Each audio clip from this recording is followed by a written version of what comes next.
আসসালামু আলাইকুম। সংবাদে আপনাদের সবাইকে স্বাগতম জানাচ্ছি আমি নুসরাত। শুরুতেই সংবাদ শিরোনাম। মা হচ্ছেন ট্রাম্পের প্রেস সেক্রেটারি। শান্তি প্রক্রিয়া ব্যাহতের আশঙ্কা, নেতানিয়াহুকে নিয়ে হতাশ ট্রাম্প প্রশাসন। লেবানিজ সেনাবাহিনীর সঙ্গে সংঘাতে যাবে না হিজবুল্লাহ। সিরিয়ায় মসজিদে সন্ত্রাসী হামলার তীব্র নিন্দা ইরানে। দর্শক, এতক্ষণ শুনছিলেন সংবাদ শিরোনাম। এখন বিস্তারিত। আপনি যদি ইসরায়েলের ধ্বংস চেয়ে থাকেন তাহলে চ্যানেলটি সাবস্ক্রাইব করে দিবেন এবং ভিডিওতে লাইক করে আপনার মূল্যবান মতামত কমেন্টে লিখে জানিয়ে দিবেন। এখন বিস্তারিত। দ্বিতীয় সন্তানের মা হতে যাচ্ছেন হোয়াইট হাউসের প্রেস সেক্রেটারি ক্যারোলিন লেভিট। শুক্রবার ২৬ ডিসেম্বর তিনি নিজেই এ ঘোষণা দিয়েছেন। দায়িত্বে থাকা অবস্থায় অন্তঃস্থতা হওয়া তিনি প্রথম হোয়াইট হাউস প্রেস সেক্রেটারি। ইনস্টাগ্রামে দেওয়া এক পোস্টে লেভিট জানান, আগামী মে মাসে তাদের ঘরে একটি কন্যা সন্তান আসছে। তিনি লেখেন, বড়দিনের সেরা উপহার, একটি কন্যা সন্তান। লেভিট এই সময়টায় তাকে সমর্থন দেওয়ার জন্য মার্কিন প্রেসিডেন্ট ডোনাল্ড ট্রাম্পকে ধন্যবাদ জানান। তিনি বলেন, হোয়াইট হাউসে পরিবারবান্ধব পরিবেশ তৈরি করার জন্য প্রেসিডেন্টের প্রতি তিনি কৃতজ্ঞ। ২৮ বছর বয়সী ক্যারোলিন লেভিট চলতি বছরের জানুয়ারিতে ট্রাম্পের দ্বিতীয় মেয়াদের শুরুতে হোয়াইট হাউসের প্রেস সেক্রেটারি হিসেবে নিয়োগ পান। এতে তিনি এই পদে দায়িত্ব পাওয়া সর্বকনিষ্ঠ ব্যক্তি হন। তিনি নিয়মিত প্রেস ব্রিফিংয়ে প্রেসিডেন্টকে জোরালোভাবে সমর্থন করার জন্য পরিচিত এবং সাংবাদিকদের কঠিন প্রশ্নের জবাব দিতে বেশ দক্ষতা দেখিয়েছেন। ইসরায়েলের প্রধানমন্ত্রী বেনিয়ামিন নেতানিয়াহুর সঙ্গে যুক্তরাষ্ট্রের প্রেসিডেন্ট ডোনাল্ড ট্রাম্পের শীর্ষ উপদেষ্টাদের মধ্যে টানাপোড়েন ক্রমেই তীব্র হচ্ছে। গাজায় যুদ্ধবিরতি ও শান্তি প্রক্রিয়া এগিয়ে নিতে নেতানিয়াহুর ভূমিকা নিয়ে ট্রাম্পের টিম ক্রমবর্ধমানভাবে হতাশ, এমনটাই জানিয়েছে মার্কিন সংবাদমাধ্যম অ্যাক্সিয়স।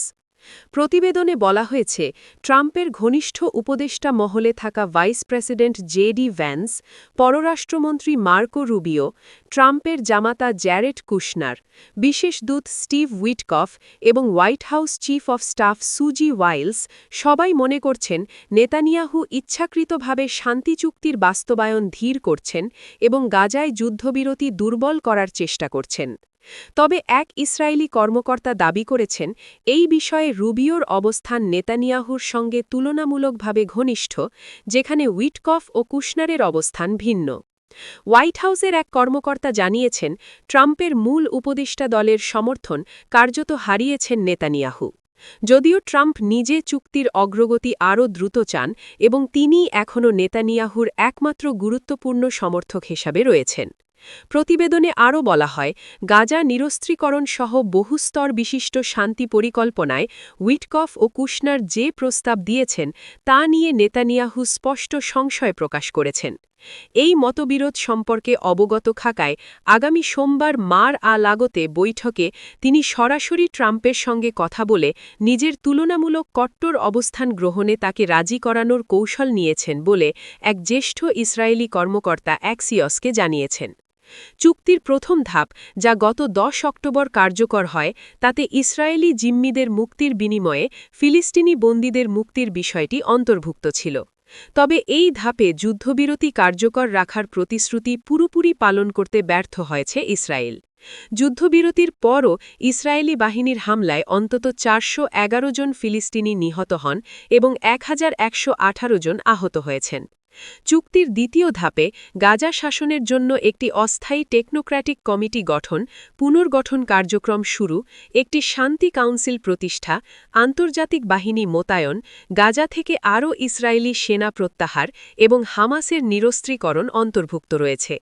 জাতিসংঘের হিসাব মতে ইসরায়েলি যুদ্ধে গাজা পুনর্গঠনের ব্যয় প্রায় $৭০ বিলিয়ন। ২০২৩ সালের অক্টোবর থেকে চলমান যুদ্ধে এখন পর্যন্ত প্রায় ৭১,০০০ ফিলিস্তিনি নিহত হয়েছেন।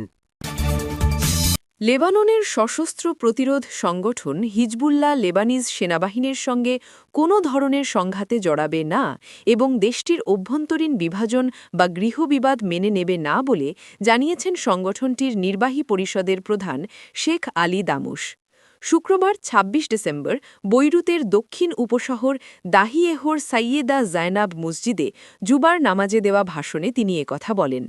শেখ আলী দামুশ বলেন, লিটানির নদীর দক্ষিণে লেবানিজ সেনাবাহিনীর গৃহীত পদক্ষেপের ফলে ইসরায়েলি আগ্রাসন বন্ধ হবে এবং দখলকৃত এলাকা থেকে ইসরায়েল সরে যাবে এমন যে দাবি করা হয়েছিল, সময়ের সঙ্গে সঙ্গে তা ভেঙে পড়েছে।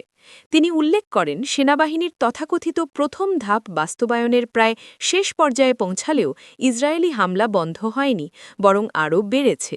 একই সঙ্গে কোনো দখলকৃত এলাকা থেকেও ইসরায়েলি সেনা প্রত্যাহার করা হয়নি। উল্টো ইসরায়েল সেনাবাহিনীর পদক্ষেপকে সম্পূর্ণ উপেক্ষা করে আগ্রাসন জোরদার করেছে।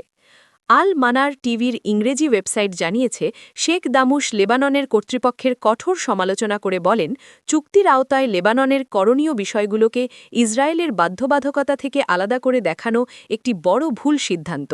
এর ফলে চুক্তিটি একতরফাভাবে বাস্তবায়নের দায় লেবাননের ওপর পড়েছে। তিনি জোর দিয়ে বলেন, লিটানির দক্ষিণে গৃহীত ব্যবস্থাগুলো পারস্পরিক। লেবানন যদি তার অঙ্গীকার পূরণ করে, তবে ইসরায়েলকেও অবশ্যই তা করতে হবে। তিনি আরও বলেন, ইসরায়েল দখলকৃত অবস্থান থেকে সেনা প্রত্যাহার না করা, হামলা বন্ধ না করা, বাস্তুচ্যুত বাসিন্দাদের ঘরে ফেরার সুযোগ না দেওয়া এবং পুনর্গঠনের পথ খুলে না দেওয়া পর্যন্ত তথাকথিত প্রথম ধাপ সম্পন্ন হয়েছে বলা যায় না। কেবল সেনা মোতায়েনের মাধ্যমে সার্বভৌমত্ব প্রতিষ্ঠা সম্ভব নয়, যখন ইসরায়েল স্থল, নৌ ও আকাশপথে লেবাননের ভূখণ্ড লঙ্ঘন অব্যাহত রাখছে। শেখ দামুশ সতর্ক করে বলেন, চলমান ইসরায়েলি আগ্রাসন এবং লেবাননের গৃহীত পদক্ষেপকে যুক্তরাষ্ট্র ও ইসরায়েলের উপেক্ষার পরও ধারাবাহিকভাবে ছাড় দেওয়া হচ্ছে। তিনি ইসরায়েলি গোলাবর্ষণের মধ্যেই লিটানির উত্তরে অগ্রসর হওয়ার আহ্বানকে সমালোচনা করে বলেন, হামলা বন্ধ বা সেনা প্রত্যাহার নিশ্চিত করতে কোনো কার্যকর চাপ প্রয়োগ না করেই এসব দাবি তোলা হচ্ছে। তিনি তথাকথিত দ্বিতীয় ধাপে যাওয়ার পক্ষে যারা কথা বলছেন, তাদের উদ্দেশ্যে বলেন, লেবাননের ওপর চাপ না বাড়িয়ে বরং ইসরায়েলকে তার অঙ্গীকার পালনে বাধ্য করা এবং যুক্তরাষ্ট্রকে আগ্রাসন বন্ধে চাপ দেওয়া উচিত। তার মতে, ওয়াশিংটন ইচ্ছা করলেই হামলা বন্ধ ও ইসরায়েলি সেনা প্রত্যাহার নিশ্চিত করতে পারে।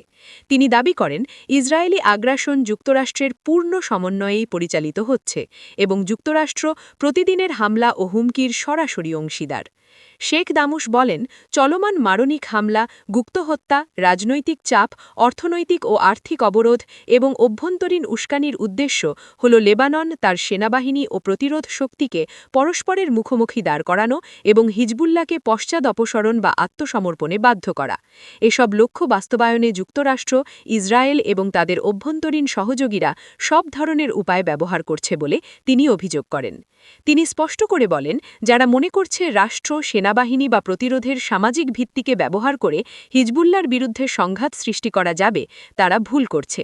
প্রতিরোধ কখনোই সেনাবাহিনীর সঙ্গে সংঘাতে যাবে না, অভ্যন্তরীণ বিভাজন হতে দেবে না এবং পিছু হটবে বা আত্মসমর্পণও করবে না।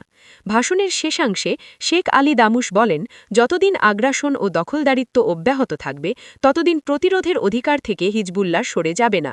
তিনি জোর দিয়ে বলেন, হামলা, গুপ্তহত্যা, অবরোধ, নিষেধাজ্ঞা বা মিডিয়া প্রচারণার মাধ্যমে প্রতিরোধের এই অধিকার কেড়ে নেওয়া সম্ভব নয়। তিনি আরও বলেন, শহীদদের রক্তের প্রতি অঙ্গীকার রক্ষা করে প্রতিরোধের সমর্থকরা সব চাপ ও কষ্টের মধ্যেও দৃঢ় অবস্থানে রয়েছে।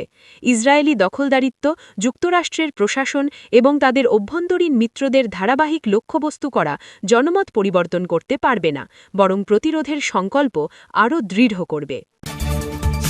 সিরিয়ার হোমস প্রদেশের ইমাম আলী মসজিদে সন্ত্রাসী হামলার তীব্র নিন্দা জানিয়েছে ইরান।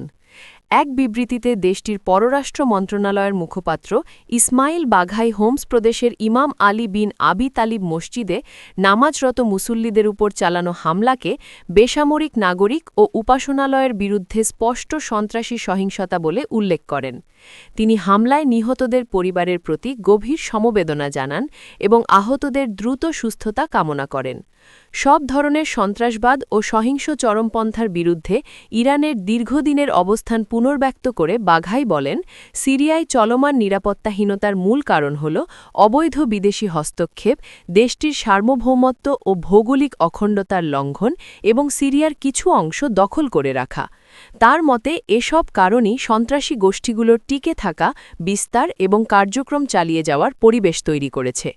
মুখপাত্র হামলার সঙ্গে জড়িত সরাসরি অপরাধীসহ পরিকল্পনাকারী ও মদতদাতাদের দ্রুত শনাক্ত করে বিচারের আওতায় আনার আহ্বান জানান। একই সঙ্গে তিনি সিরিয়ার অন্তর্বর্তীকালীন কর্তৃপক্ষের প্রতি বেসামরিক নাগরিকদের নিরাপত্তা নিশ্চিত করা এবং ভবিষ্যতে এ ধরনের হামলা প্রতিরোধে কার্যকর ব্যবস্থা গ্রহণের দায়িত্বের কথা স্মরণ করিয়ে দেন। আপনি যদি আমাদের চ্যানেলে নতুন হয়ে থাকেন তাহলে চ্যানেলটি সাবস্ক্রাইব করে দিন।